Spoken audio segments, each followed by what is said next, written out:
Eu vou destacar três pontos para responder a pergunta sobre as angústias e as reivindicações. O primeiro, que é gravíssimo, é o sequestro dos orçamentos das universidades. Todos os reitores de todas as universidades brasileiras estão dialogando com todos os departamentos, com todos os cursos, com todo o corpo docente, com os estudantes, com os técnicos administrativos, com os terceirizados, a situação gravíssima dos cortes orçamentários, está inviabilizando as universidades. E nós podemos pegar a ponta do iceberg e ver o que está acontecendo na UNB. Nós estamos tendo uma luta ferrenha na UNB para que a UNB mantenha suas portas abertas. E essa luta está sendo levada por professores, estudantes, técnicos. Se nós olharmos hoje no país o número de demissão dos nossos trabalhadores terceirizados, é terrível essa situação. Portanto, tem universidades que já têm 9 setores terceirizados. À medida que vão sendo demitidos esses trabalhadores, diminuídos, isso sobrecarrega os técnicos, os professores. Nós, professores, estamos tendo que desempenhar funções que antigamente nós não desempenhávamos porque faltam trabalhadores dentro da universidade. Então, esse é um ponto terrível. Qual é o segundo ponto terrível que está batendo firme, está angustiando, está levando ao adoecimento dos professores? Nós estamos vendo uma alteração da lógica do trabalho acadêmico, das funções acadêmicas e uma intensificação do trabalho, uma meritocracia, um produtivismo absurdo que está levando os professores ao adoecimento. Então, isso é gravíssimo e, portanto, os professores, eles reivindicam o sistema de proteção. Esse sistema de proteção do trabalho e do trabalhador, ele está sendo atacado no Brasil inteiro com a reforma trabalhista, com essa terceirização que não tem fim, com essa PEC da morte, não investimentos.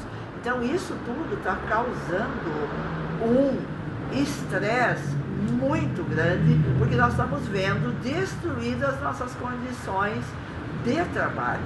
E qual é o terceiro elemento que eu quero destacar? Não são os únicos, mas eu quero destacar isso aqui, quando nós estamos fechando a nossa campanha e pedindo votos para a Chapa 2.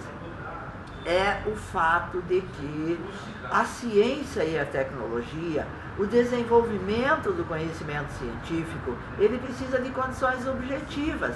Se você não tem essas condições, não tem como desenvolver. Você precisa de bolsa para os estudantes. Você precisa de recursos para desenvolver a ciência.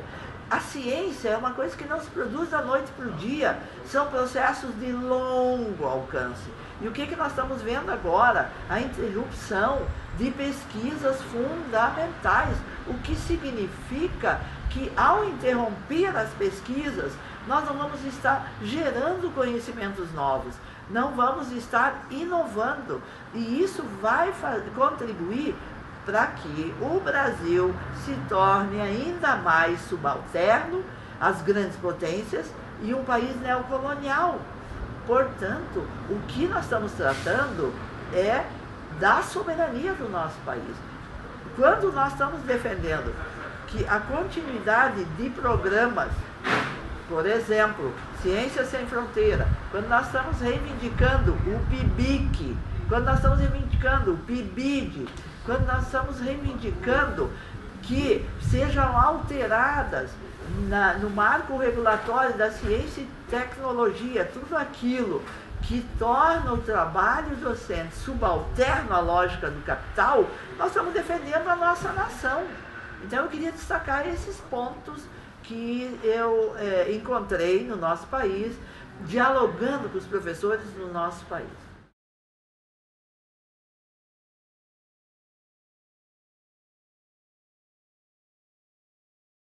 Excelente, excelente pergunta.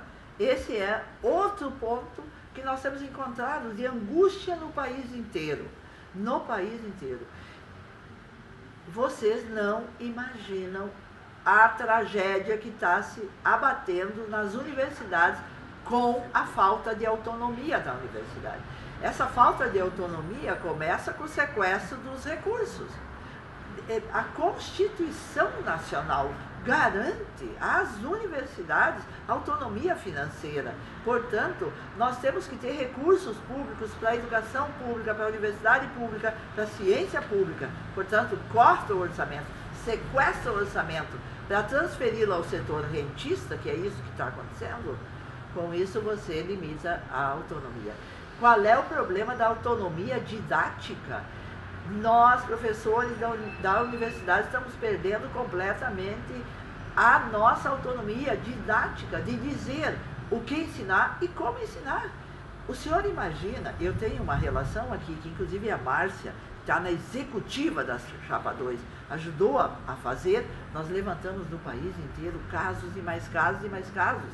Nós estamos de volta ao regime militar quando se expurgavam os professores da universidade. Estamos nesse processo.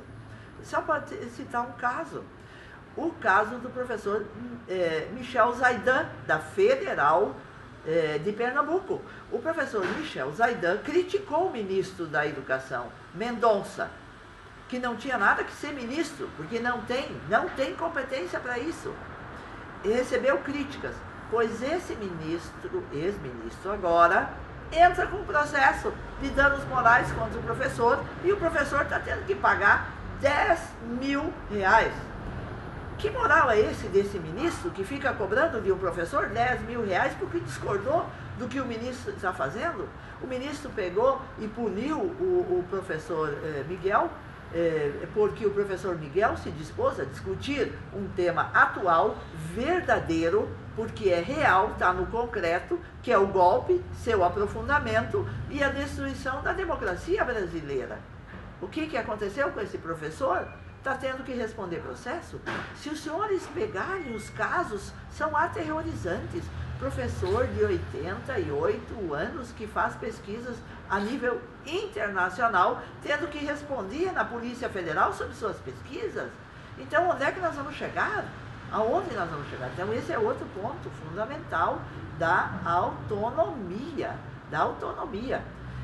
Quando nós olhamos para dentro da universidade, nós perguntamos também muito bem, e como é que nós, sindicalistas, que estamos reunidos em torno da defesa do sistema de proteção do trabalho e do trabalhador, estamos vendo a questão da autonomia. Nós reivindicamos que o nosso sindicato ele tem que ter autonomia, ele tem que ter uma pauta que diz respeito às reivindicações específicas da categoria e tem que lutar por isso.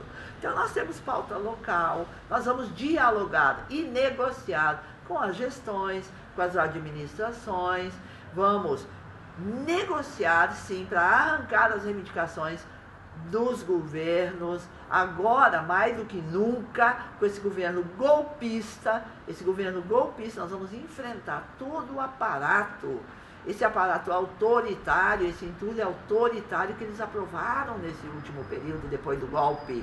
Eles entregaram o pré-sal, comprometeram o Plano Nacional de Educação, eles fizeram a reforma do ensino médio, eles simplesmente estão introduzindo a base curricular nacional comum de acordo com a concepção rebaixada da lógica do capital. E agora eles abrem editais. Os professores estão tendo que concorrer a editais públicos, é dinheiro público. Mas o que eles colocam no edital? Que o projeto tem que responder a um dado perfil que está na base curricular nacional comum. Acabou a autonomia. Acabou a autonomia, porque quem vai decidir o perfil do profissional a ser formado é quem? É o edital de fora da universidade. Então toma lá da cá, um balcão de negócios? Não, não pode. E é para isso que veio a Chapa 2. A Chapa 2 veio para colocar as prioridades. Essas prioridades dizem respeito à pauta específica dos professores, e essa pauta específica articulada com uma geral.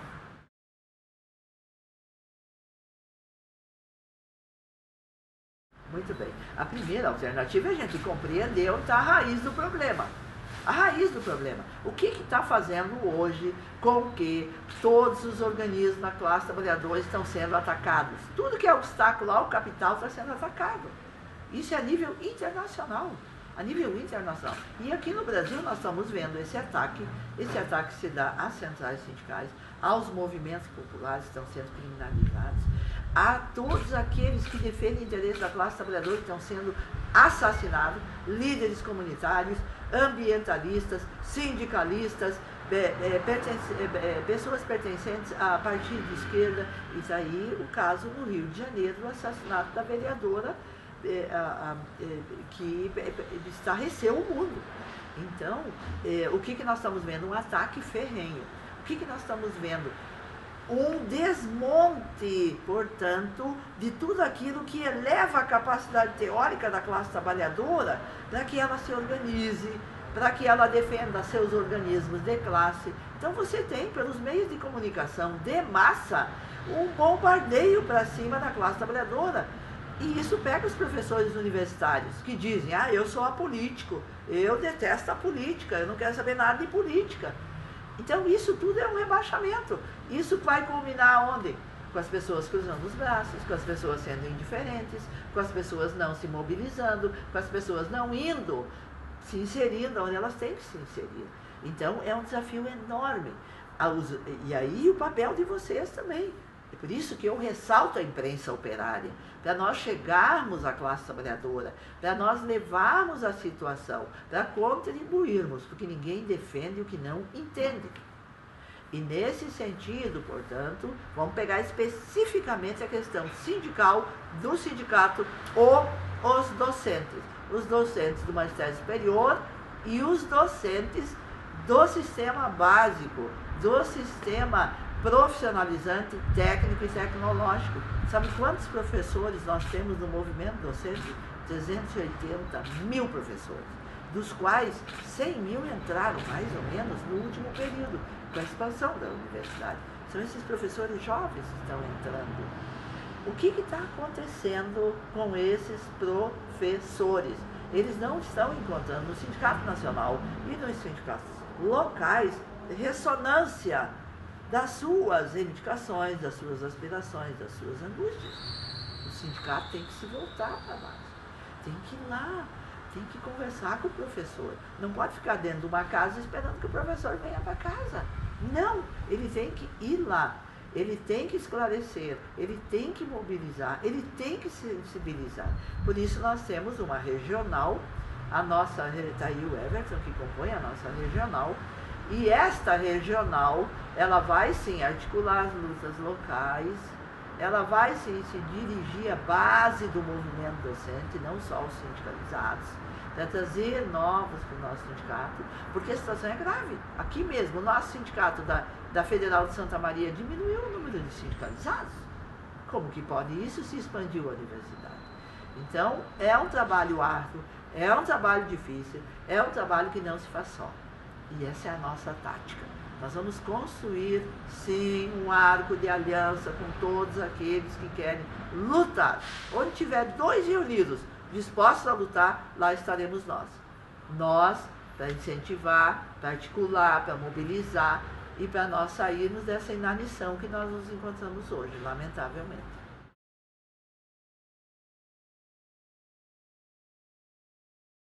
Em primeiro lugar, isso é mentira. Você tem que dizer isso alto e em bom som. Isso é mentira. Porque se você olhar, como é que nasceu o Fórum Renova Andes? Ele nasceu justo do descontentamento dos professores que foram se encontrando nos CONADES, nos congressos. E nesses CONADES e congressos, essas insatisfações, elas foram se aliando a uma capacidade crítica. Essa capacidade crítica foi se aliando a uma capacidade de formulação. E essa formulação, ela culmina com um programa que se distingue da linha política da Chapa 1. No que diz respeito à avaliação da conjuntura, no que diz respeito às prioridades da pauta específica, no que diz respeito ao tratamento com as regionais, no que diz respeito à articulação com a luta, por dentro e por fora. Portanto, nós estamos simplesmente querendo fazer o balanço, nem um passo a mais, nem um passo a mais. Na chapa 2, você tem gente de diferentes procedências políticas partidárias. A metade da chapa é de independentes. Você tem pessoas que defendem diferentes perspectivas de inserção. Mas o que nos unifica é que nós queremos construir a unidade na luta. O que nos unifica? Queremos fazer o balanço. Depois, o que vai vir, quem é que vai decidir? São as bases do movimento docente. Tem instâncias para decidir e para discutir. Então, essa acusação não cabe, ela é descabida. Agora, dentro da chapa 2, tem os que defendem que tem que ir para a Intersindical, a CTB, a CUT.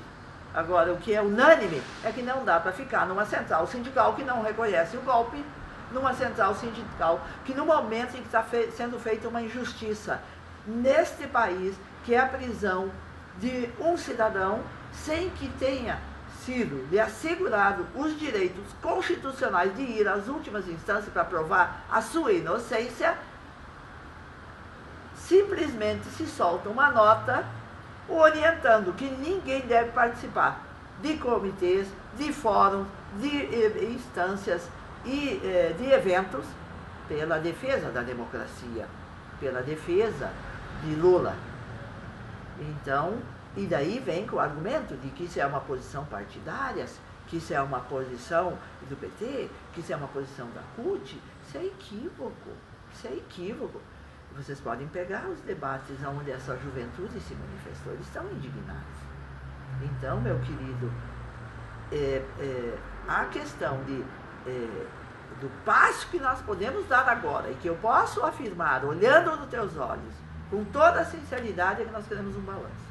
O que passar dali é especulação. Então, é nesse sentido que a chapa 2 se apresenta. Está no nosso programa.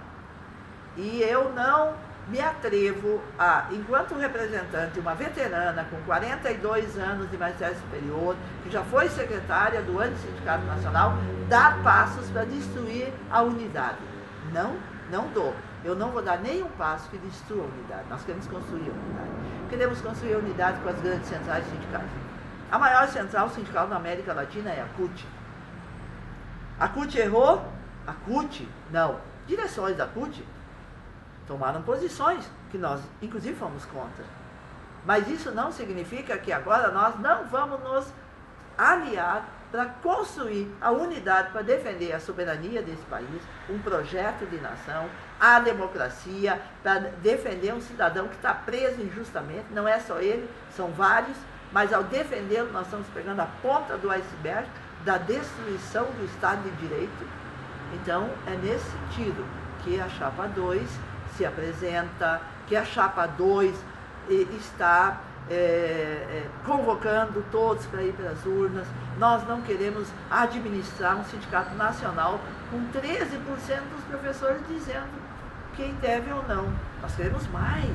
Nós queremos gestar o sindicato, nós queremos administrar a luta, nós queremos representar os professores, mas queremos fazê-lo com a nossa base indo às urnas, dizendo, é vocês que a gente quer. E se a chapa 1 ganhar, nós não nos reivindicamos os melhores, os revolucionários, nós somos uma alternativa, simples, somos uma alternativa, mas queremos que a maioria do sindicato decida, é esse rumo que nós queremos.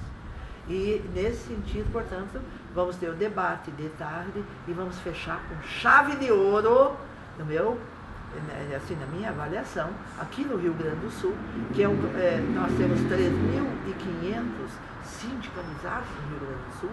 Eu já passei pela Federal de Pelotas, a Federal do Rio Grande, estou passando pela Federal de Santa Maria, amanhã eu vou para a Federal do Rio Grande do Sul. E, ao fechar com chave de ouro, tendo essa oportunidade de deixar claro quem somos nós, o que nós estamos defendendo, quais são nossas estratégias, quais são nossas táticas de luta. Muito obrigado pela entrevista, pelas perguntas inteligentes e pela possibilidade de poder ampliar as informações para a nossa base, para o nosso movimento docente, em especial o sindicalizado.